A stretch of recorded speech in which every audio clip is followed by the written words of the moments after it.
If you're willing to suffer, and I mean suffer, your brain and your body, once connected together, can do anything. It's about the grind. It's about the obstacles.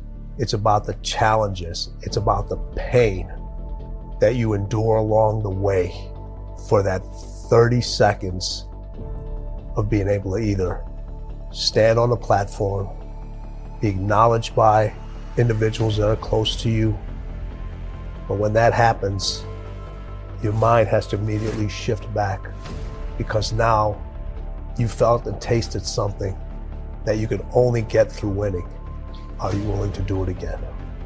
You have to do the process. The process is non-negotiable. It's just, you have to do it. All right. So if you have to do something, I don't have highs about it or lows about it. I know it has to get done.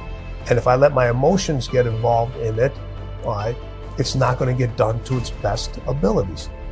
So if people say you got to love the process, and then something comes in the process that you don't really love, because there's no way everybody loves 100% of any process.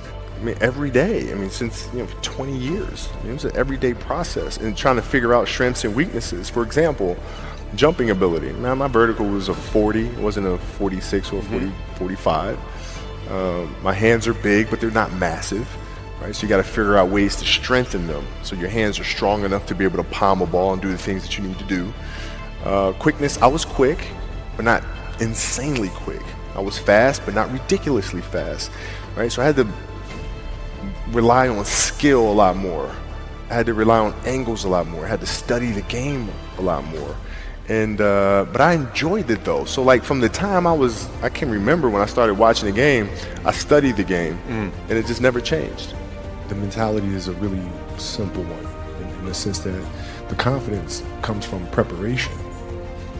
So when the game's on the line, I'm not asking myself to do something that I haven't done thousands of times before, right? So when I prepare, I know what I'm capable of doing, I know what I'm comfortable doing, and I know what I'm not comfortable doing. Right? And so in those moments, if it looks like I'm ice cold or not nervous, it's because I've done it thousands of times before. So it's one more time. When I said I wanted to win 8 gold medals, basically half the people in the swimming world thought I was absolutely crazy and nobody could ever do something like that. But for me, I was somebody who believed in it and somebody who believed in the process of getting there. I knew it wasn't going to happen overnight, like I said before. But every little small thing that we did was a small stepping stone in order to even be able to have that chance and that opportunity to do what I did in 2008. Because at that time, at the Olympic Games, that's where I think the real truth comes out. Because I think there are a lot of people who are very talented who can make it there. There are very few people who can deal with the pressure and the stress that happens when we're there. So that's why I say we had to make sure that we were physically, emotionally, and mentally ready, because I had to be ready to be able to kind of manage my emotions through that week. Yeah, winning a gold medal is absolutely incredible. There's nothing better than standing on the podium listening to your national anthem.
After you had just won a gold medal.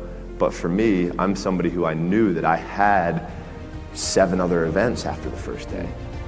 So I have to throw that in the back of my head. I got to throw that race out. Even though if I, even like In '08, I broke a world record, won gold, won my first gold medal. Like, I was like, cool, like things are starting really well.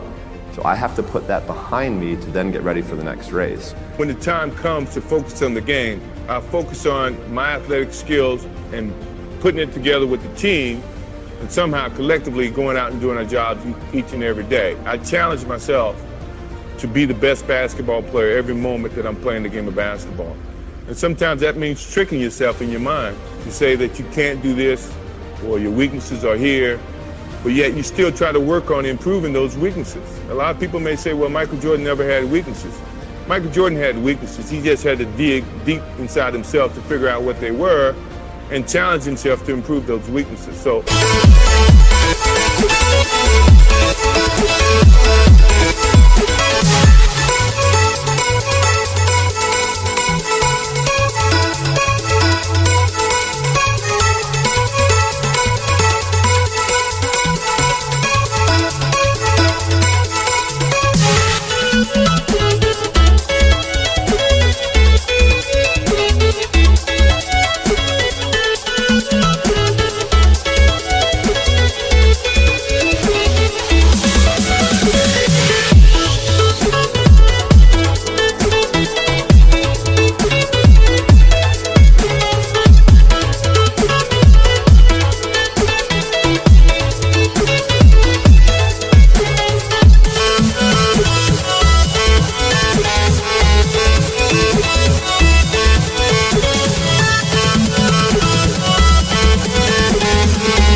Mentally, I like to challenge myself to go out and play a perfect basketball game. Although I know you can't do that.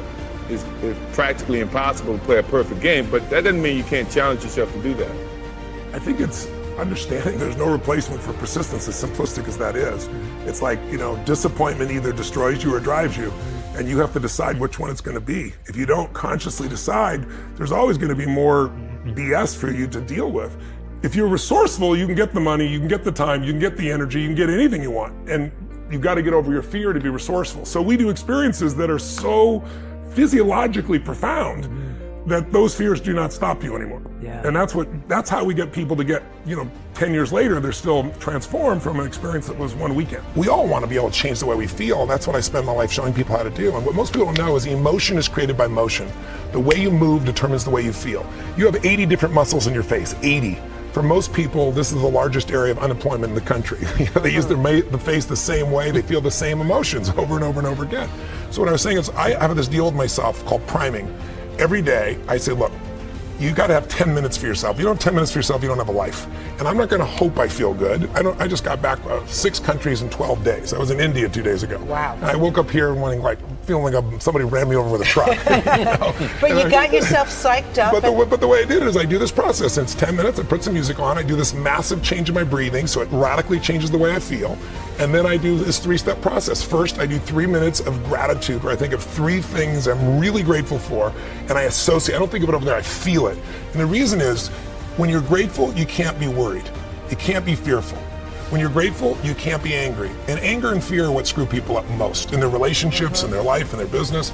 So I wire myself. I was saying to you that most people want to be happy, but their habit is to be worried or pissed off or frustrated or stressed. And so they've got a highway to stress and they got a dirt road to happiness. So I wire myself. I've got a highway to gratitude, which changes all your emotions. And then I do a 3-minute process of kind of a prayer for my family and friends. And then I do a 3-minute process of the top 3 things I want to accomplish. I see it as done and I feel it. I'm done in 10 minutes. So sometimes I go 20, but my deal is 10, so there's no excuse not to do it.